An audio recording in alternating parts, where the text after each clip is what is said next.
안녕하세요. 오늘의 주요 뉴스 10가지를 전해드리겠습니다. 첫 번째 소식입니다. 이란 정부가 미국이 제시한 종전 제안을 사실상 거부했습니다. 이란 국영방송은 이란 고위 당국자가 미국 제안의 세부 내용을 파악하고 있으나 수용할 수 없다는 입장을 밝혔다고 보도했습니다. 이란 측은 단순한 거절에 그치지 않고 미국의 침략 행위, 즉각 중단과 피해에 대한 배상을 요구하는 역제안을 내놓았습니다. 이번 역제안으로 미국과 이란 간의 종전 협상은 더욱 복잡한 국면에 접어들 것으로 전망됩니다. 양측의 입장 차이가 워낙 크기 때문에 협상 타결까지는 상당한 시간이 걸릴 것이라는 분석이 나옵니다. 두 번째 소식입니다. 국민의힘 서울시당 위원장인 배현진 의원이 6.3 지방선거 판세에 대해 파격적인 발언을 했습니다. 배 의원은 수도권에는 예수님이 나오셔도 안 될 판이라며 수도권에서의 참패를 사실상 인정했습니다. 장동혁 대표를 향해서는 유세를 와서 도움이 되는 선거 지역이 단 한 군데도 없다며 강하게 비판했습니다. 이는 현재 국민의힘 지도부에 대한 당 내부의 불만이 얼마나 큰지를 보여주는 발언으로 해석됩니다. 선거를 앞두고 여당 내부에서 공개적인 갈등이 표출되면서 향후 선거 전략에도 큰 영향을 미칠 것으로 보입니다. 세 번째 소식입니다. 대전 안전공업 참사로 목숨을 잃은 39세 희생자의 발인이 진행됐습니다. 유족과 친구들은 슬픔을 감추지 못했으며 현장에는 울음소리가 가득 찼습니다. 특히 상복 바짓단을 2번이나 접어 입은 어린 아들이 아버지에게 마지막 잔을 올리는 모습이 참석자들의 가슴을 울렸습니다. 유가족은 다시는 이런 산업재해가 반복되지 않도록 철저한 안전 대책 마련을 촉구했습니다. 이번 참사는 여전히 산업 현장의 안전 관리가 부족하다는 현실을 다시 한번 드러냈습니다. 네 번째 소식입니다. 국민의힘 6.3 지방선거 대구시장 후보 경선에서 공천 배제된 주호영 의원이 무소속 출마 가능성을 언급했습니다. 주 의원은 당의 공천 결정에 강한 불만을 표시하며 무소속으로라도 시민의 선택을 받겠다는 의지를 내비쳤습니다. 만약 주 의원이 실제로 무소속 출마에 나설 경우 대구시장 선거는 3자 구도로 재편됩니다. 이렇게 되면 더불어민주당과 국민의힘 후보 모두에게 변수가 될 수 있습니다. 보수 텃밭인 대구에서 여당 표가 분산될 경우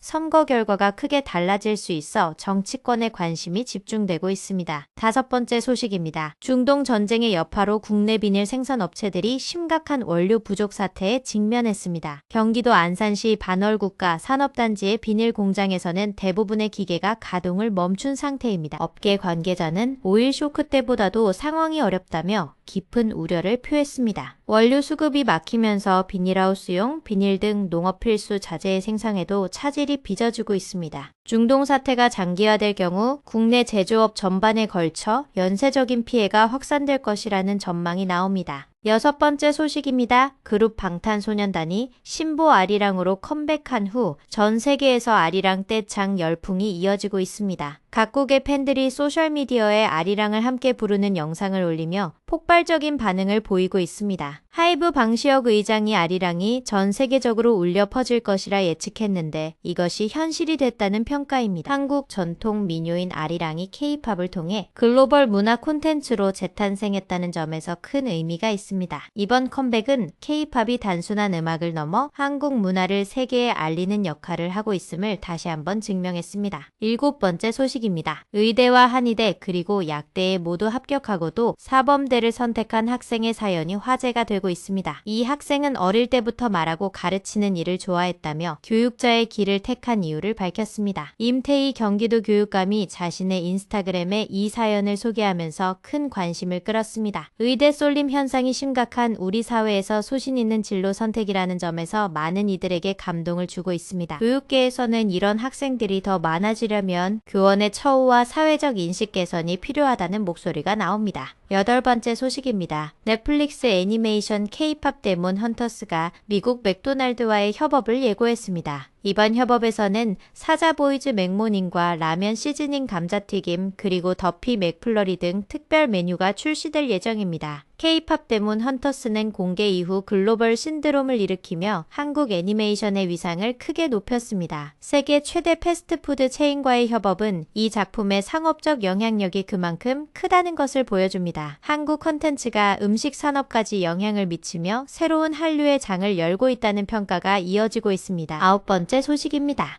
중국의 대표적 관광지인 만리장성 성벽에 이름을 새긴 관광객이 붙잡혀 처벌을 받았습니다. 이 관광객은 지난 23일 오후 만리장성 성벽을 도구로 긁어 자신의 이름과 방문 사실을 새긴 것으로 확인됐습니다. 베이징시 공안국은 해당 관광객에게 행정구류와 벌금 처분을 내렸습니다. 만리장성은 유네스코 세계문화유산으로 지정된 곳이며 훼손 행위에 대해 중국 당국은 강력한 처벌 방침을 유지하고 있습니다. 그럼에도 불구하고 유적지 낙서 행위가 근절되지 않아 관광 문화 개선이 필요하다는 지적이 계속되고 있습니다. 10번째 소식입니다. 러시아가 한국과 미국이 최근 마무리한 연례 연합훈련인 자유의 방패 연습에 대해 강하게 반발했습니다. 러시아 측은 이번 훈련을 명백한 전쟁 준비 행위라고 규정하며 비난 수위를 높였습니다. 또한 러시아는 일본을 향해서도 우크라이나에 살상무기를 공급할 경우 강력히 보복하겠다고 경고했습니다. 이는 러시아가 동아시아 지역에서의 군사적 움직임에 대해 점점 더 민감하게 반응하고 있음을 보여줍니다. 국제안보 전문가들은 러시아의 이런 발언이 실제 군사적 행동보다는 외교적 압박 차원이라고 분석하고 있습니다. 오늘은 이란의 미국 종전안 거절과 중동 전쟁의 국내 산업 영향 그리고 BTS-R이란 글로벌 열풍까지 국내외 주요 소식을 전해드렸습니다. 오늘의 뉴스를 마치겠습니다. 시청해주셔서 감사합니다.